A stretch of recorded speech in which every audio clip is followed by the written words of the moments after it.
Bem, então, queridos, vamos culto de quarta-feira, né? Estamos aqui preparados para receber o estudo, o ensino da palavra. E eu vejo assim, irmãos, falando dessas questões aí, dessa questão da eleição que já foi definida pelo voto, através do voto em favor do Lula, né? E essas manifestações que estão acontecendo. Pelo que eu vi aí o relatório das Forças Armadas, acredito que não vai dar em nada, né? Pelo que eu vi, tem nada assim que diga que houve uma fraude ou coisa parecida. Então eu pego a palavra que eu disse no final de semana. Se não houve fraude, se não houve nada disso, nós vamos ter que baixar a cabeça e aceitar e seguir a vida, né? O que não pode nós hoje dentro da igreja é ficarmos divididos, né? Quem votou no Bolsonaro não se comunica com quem votou no Lula, não tem nada a ver, nós somos povo de Deus. O que nos une aqui é Cristo, e nós precisamos ser igreja, independente das nossas diferenças, das nossas escolhas. E eu vejo assim, se tudo se consumar, como parece que está se consumando, nós temos que entender que a gente não pode confundir vontade de Deus com permissão de Deus.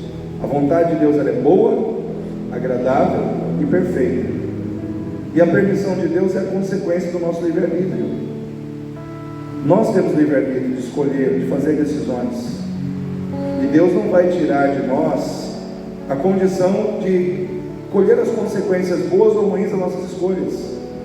Por exemplo, vou dar um exemplo aqui.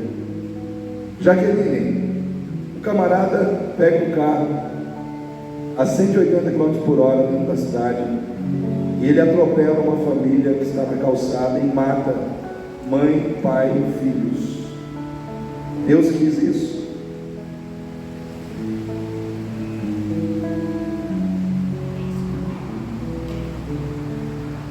Então, estou dando um exemplo para vocês pensarem.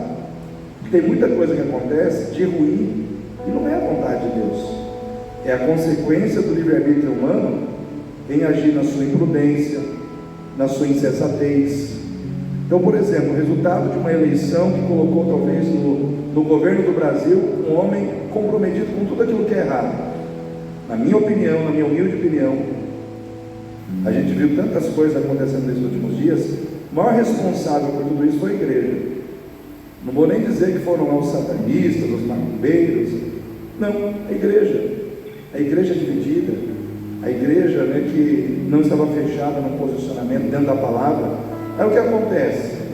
Deus permite que a gente colha as consequências dos nossos erros, das nossas más escolhas, das nossas más decisões. Porque se Deus não permitir que isso aconteça, o ser humano se torna um ser inconsequente. Tipo assim, o exemplo que eu dei aí usando a Jaqueline, o cara atropela todo mundo e nada acontece. Não existe justiça, não existe uma situação que vai tratar com a inconsequência, com a insensatez dessa pessoa que atropelou todo mundo. É claro que tem que ter, né? Assim também acontece no reino espiritual. Então nós, como igreja, nós temos que entender que muitas vezes nós vamos passar por situações que talvez você disse, mas eu não escolhi isso para a minha vida. Mas se você faz parte de uma multidão que escolheu, você vai ter que passar junto com a multidão. Daniel, Sadraque, Mesaque e Abednego, eles não escolheram ir para a Babilônia, e nem escolheram viver debaixo do governo de Nabucodonosor, um governo comprometido com o pecado, com tudo aquilo que é errado. Eles não escolheram isso, mas eles tiveram que aceitar isso, porque a maioria do povo fez ou agiu de forma que aquilo acontecesse. Então muitas vezes nós vamos ter que passar junto com a maioria, né? Mas na dependência de Deus. Aí eu aprendo muito com a história de Daniel, porque Daniel ele estava debaixo de um reino, ele estava debaixo de um governo corrupto, de um reino ímpio, mas ele serviu a Deus. E para que Deus usasse a vida dele, ele fazer um rebuliço espiritual naquele lugar, ele não dependeu da maioria, ele dependeu do seu compromisso com Deus. Então o que eu penso hoje? Igreja Batista em Itatiaia, eu e você dependemos do nosso compromisso com Deus, do nosso posicionamento espiritual em adorar a Deus, independente da circunstância, independente do reino espiritual maligno que está à nossa volta.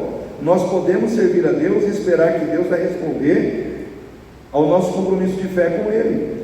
Então isso aconteceu com Daniel, isso aconteceu com Sadraque, com Mesaque, com Abednego, em meio a situações difíceis, mas Deus estava ali, protegendo, guardando aqueles que eram fiéis a Ele. Então eu quero perguntar para você aqui nessa noite: o resultado das eleições vai tirar a sua fidelidade em relação a Deus? Então acabou, irmão. Deus é contigo, né? Deus é com você, Deus vai agir na sua vida, e nós precisamos ter essa convicção de fé no nosso coração. Então, domingo Deus me deu aquela palavra forte, consistente para trazer para vocês. Eu pretendo terminar no domingo que vem, que a gente aborda todas essas situações, a gente aborda todo esse momento que a gente está vivendo, porque a gente tem que ter uma visão global, muito mais além do que está acontecendo só no Brasil.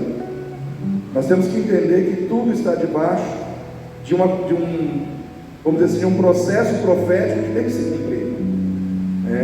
Quem acredita que o anticristo tem que aparecer? Levanta a mão aí. Tem que aparecer ou não tem, irmãos? O anticristo tem que aparecer. Tem que aparecer. Não tem jeito. Mas não adianta você orar e pedir para Deus não deixar o anticristo aparecer. A Bíblia diz que ele tem que aparecer, que as coisas têm que acontecer, que as profecias da palavra de Deus têm que se cumprir. E muitas dessas situações estão relacionadas com o governo dos países, com o sistema de governo das nações. Então, quando se fala de anticristo, preste atenção no que eu vou dizer. Fala-se de um homem que vai governar politicamente o mundo. Não tem como você falar do anticristo e não falar de política. Não tem como você falar do anticristo e não falar de governo. É um governo mundial, Então nós temos que entender que tudo está acontecendo debaixo de um cumprimento profético da palavra de Deus. E dentro disso tudo, o que a gente não pode deixar acontecer na nossa vida, perder a nossa fé, porque as coisas não aconteceram do jeito que a gente queria. Eu gostaria que o presidente Bolsonaro tivesse sido eleito, mas não aconteceu do jeito que eu queria. E aí? Eu vou continuar servindo a Deus do mesmo jeito, eu vou continuar com a mesma fé, eu vou continuar com a mesma disposição de servir a Deus, porque eu não dependo do homem, eu dependo do Senhor. Eu dependo do Senhor. É Ele que cuida da minha vida. Uma coisa nós não podemos perder, irmãos, é a nossa convicção de fé. Cada um de nós tem uma maneira de ouvir Deus falar. Eu, como pastor dessa igreja, eu aprendi a ouvir a voz de Deus. Por quê? Porque eu busco de Deus muito para poder trazer para vocês alguma coisa da parte de Deus. Quando veio a pandemia, Deus falou comigo, e falou mesmo, e confirmou isso na minha vida, que nós não deveríamos fechar a igreja, e eu particularmente não precisaria me vacinar. Eu não me vacinei até hoje, e nada aconteceu. Eu não fiquei ruim, a igreja não teve tragédia, as coisas aconteceram como tinha que acontecer, mas eu não troco a minha convicção de fé pelas circunstâncias. Então isso é uma coisa que seminário não ensina, isso é uma coisa que faculdade não ensina. Isso você tem que aprender no seu caminhar com Deus. Então eu sei qual é o preço que eu tenho que pagar para poder ser pastor de uma igreja. Qual é o preço que você está pagando para estar onde você está? Então para mim, servir a Deus é algo a coisa mais séria da minha vida. É a situação mais séria da minha vida, é servir a Deus.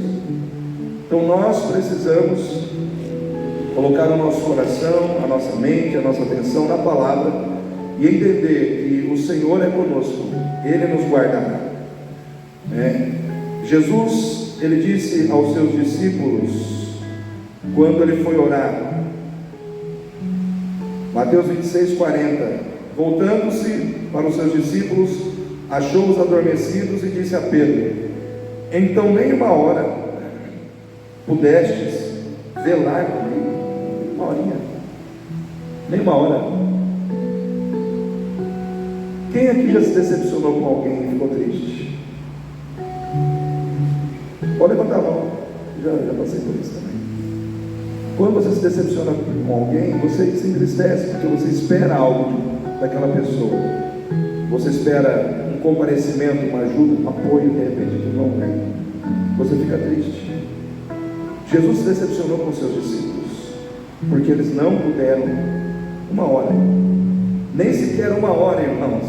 Eu imagino assim, Eu volto lá no passado. Se eu estivesse seguindo a Jesus e tendo a oportunidade de estar com Jesus e tocar nele, ouvir a voz dele, ver todos os milagres que os discípulos viram durante 3 anos, Jesus me chama para orar. Ai, irmãos, mas os discípulos não puderam 1 hora. Por quê? Preocupação demasiada com as coisas materiais e físicas. Para Jesus, a melhor coisa a se fazer naquele momento era orar. Para os discípulos, a melhor coisa que eles podiam fazer naquele momento era dormir.